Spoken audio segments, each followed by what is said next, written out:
Young rebel star Prabhas movie Adipurush కొత్త update fans కి కిక్కిస్తోంది. Power star నిర్ణయం కోసం ముగ్గురు దర్శకులు వెయిట్ చేయాల్సి వస్తోంది. మహేష్ బాబు మూవీ కథతో పాటు హీరోయిన్ విషయంలో లెక్క తేల్చాడట దర్శక ధీరుడు. ఇక సుకుమార్ లెక్కలు కూడా క్లారిటీతో ఉన్నాయంటున్నాడు పుష్పరాజ్. సో ఈ వీక్ కూడా టాప్ స్టార్స్ దూసుకుపోబోతున్నారు. ప్రభాస్ ఆదిపురుష్ జనవరి నుంచి వాయిదా పడిందని ఇప్పుడు ఫిల్మ్ టీం తేల్చినా అది జూన్ కి పోస్ట్ పోన్ అంటూ గతంలో ప్రచారం జరిగింది. కానీ అదేం లేదని తెలుస్తోంది.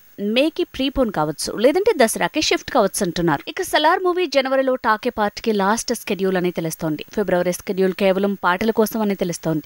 ఇక పవర్ స్టార్ పవన్ కళ్యాణ్ జనవరి ఫిబ్రవరి షెడ్యూల్ తో హరిహర వీరమల షూటింగ్ కి గుమ్మడికాయ కొట్టబోతున్నాడట. మహేష్ బాబుతో త్రివిక్రమ్ సినిమా తాలూకు మ్యూజిక్ సిట్టింగ్స్ పూర్తయ్యాయి. వచ్చే నెల నుంచి సెకండ్ స్కెడ్యూల్ అన్నారు. ఈలోపు రాజమౌళితో మహేష్ మూవీలో జాన్వీ కపూర్ అంటూ ప్రచారం జరిగింది. అయితే జక్కన్న దీపిక పదుకుని వైపే మొగ్గు చూపిస్తున్నారట. దీపికకి స్టోరీ లైన్ చెప్పడంతో తను గ్రీన్ సిగ్నల్ ఇచ్చిందట. Mega power star Ram Charan తో శంకర్ తెస్తున్న సినిమా మరో 2 స్కెడ్యూల్స్ లో పూర్తి కానుంది. ఇది కూడా జనవరిలో ఆఖరి స్కెడ్యూల్ అంటున్నారు. సాంగ్స్ ప్యాచ్ వర్క్ కూడా జనవరిలోనే పూర్తవుతుందట. శంకర్ మూవీ పూర్తి కాగానే బుచ్చిబాబు మేకింగ్ లో చెర్రీ సినిమా రెగ్యులర్ షూటింగ్ అంటున్నారు. సంక్రాంతికి లాంచ్ చేసి ఫిబ్రవరి నుంచి రెగ్యులర్ షూటింగ్ ప్లాన్ చేస్తున్నారట.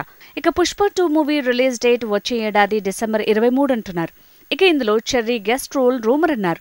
కానీ ఆ ప్రయత్నాలు జరుగుతున్నట్టు తెలుస్తోంది. కొరటాల శివ మేకింగ్ లో తారక్ చేసే సినిమాలో జాన్వీ కపూర్ జోడీ కట్టడం దాదాపు ఖరారైంది. ఈ బాలీవుడ్ భామ ఆల్రెడీ 80 రోజుల డేట్స్ కేటాయించిందని వార్తలొస్తున్నాయి. జనవరి నుంచి షూటింగ్ మొదలై ఫిబ్రవరిలో స్పీడ్ అందుకుంటుందట. జాన్వీ మార్చిలో జాయిన్ అవుతుందని తెలుస్తోంది. విజయ్ దేవరకొండ ఫ్యాన్స్ కి గుడ్ న్యూస్. తనతో సమంత చేస్తున్న ఖుషి సినిమా షూటింగ్ రీస్టార్ట్ కాబోతోంది. జనవరిలో పెండింగ్ షూటింగ్ పూర్తి చేయాలనుకుంటోందట సమంత. ఆ తర్వాత ఏడాది వరకు రెస్ట్ తీసుకోవాలనుకుంటున్న సమంత తన కొత్త ప్రాజెక్టులకు సంబంధించిన నిర్మాతలకు సమాచారం పంపిందని తెలుస్తోంది.